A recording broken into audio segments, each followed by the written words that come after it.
Hey, what's up, guys? Alan here with EatSleepTrade.net. Put a little watch list together for you guys of the week for August 3rd, 2015. And as you know, as we've already talked about, summertime trading is usually nothing fun. I got this little picture on here and it says what midsummer trading feels like. If you guys are feeling like this and you've been trading or feeling like this way for the last couple months, my best advice to you is just take a break.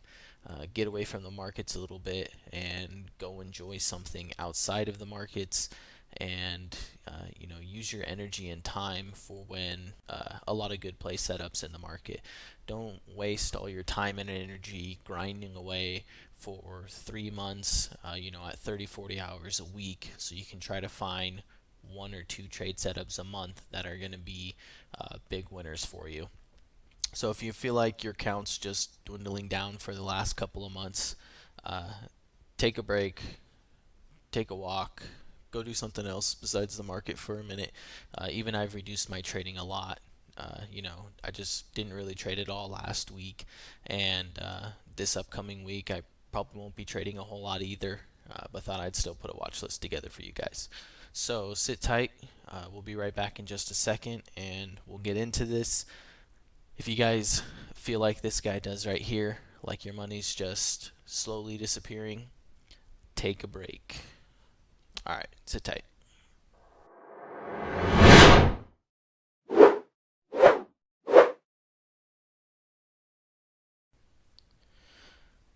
All right, guys, welcome back.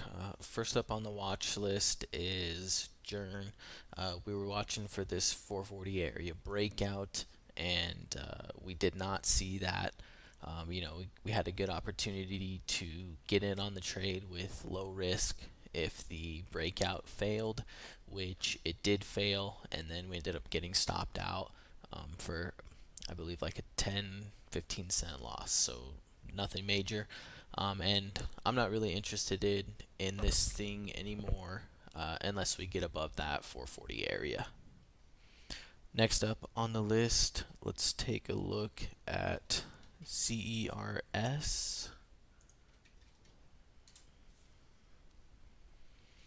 All right, so we got a nice uptrend here, and on the week of 720, and this was on our watch list, and we were looking for one of two things: either a the breakout of this 570 resistance area, which you could see attempted but failed, or we were looking for a pullback with buying opportunity, and we got that one instead on the pullback.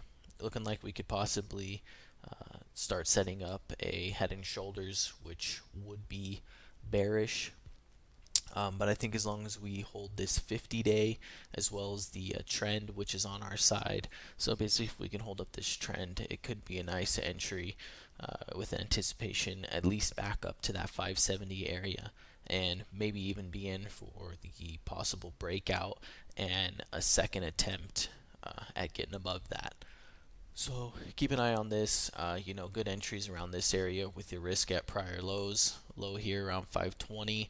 If you get in on Monday around 550, you're only going to be risking 20, 30 cents with a decent side upside on that. Next up on the list, let's take a look at ABCD. Nice stock that's been really strong for quite a few months now, and never really dips too often. It ramps up hard and kind of just holds all those gains. Never really gives you a good opportunity to buy in, unless you're buying in on these consolidations before a breakout occurs. But we had a nice pullback here recently down to this 450, 455 area, and that's going to be a pretty significant area of support there. Held it up for Thursday and Friday.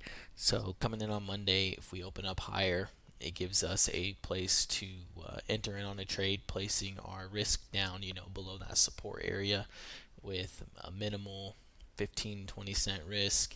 And even if we could get back up to prior resistance here around 510, still giving us, a 40-cent upside. So we could probably get a nice 2-to-1 ratio on that risk reward for a trend continuation. We got the 50-day right here. So I think Monday will tell us something. If we hold this support area, could give us a good entry to continue higher. Next up on the list is MMSI. Nice flag setting up here. You could see the nice or the failed attempt on the breakout on Friday, but I'm definitely still going to be watching this one here. Good volume on Friday, and if that volume continues to pick up, we can definitely see this thing head higher and possibly see a second breakout if we get the break to the top side of that flag. So keep your eye on that. Just a basic flag setup, stock that's fairly strong, it's trending up, and looks like it could have a good opportunity for a second breakout. And also, I want to take a look at IDRA. Been watching this one for a while on the breakout here of 390. Attempted to do that not too long ago. We got a nice doji reversal candle here coming off this support area on the lower channel, and I think this could be a good buying opportunity area, with your idea being at least returning to a prior high and a possible breakout of this channel finally. So keep an eye on this one. We've watched it for a few weeks and kind of just been sitting back, and looks like this could be a decent opportunity to get in with a low risk and a high possible reward. Alright guys, so that's going to wrap it up for this video. If you have any questions or suggestions, please leave them in the comments below. Don't forget to like and subscribe for future videos. Also, check out the website eatsleeptrade.net. Been working on that pretty consistently, and bringing quite a bit of updates and new things to that. So from there you can follow us on Twitter, as well as like our Facebook page, to stay up to date on all the stocks that we're watching and trading. Alright guys, thanks for watching, and we'll see you in the next video.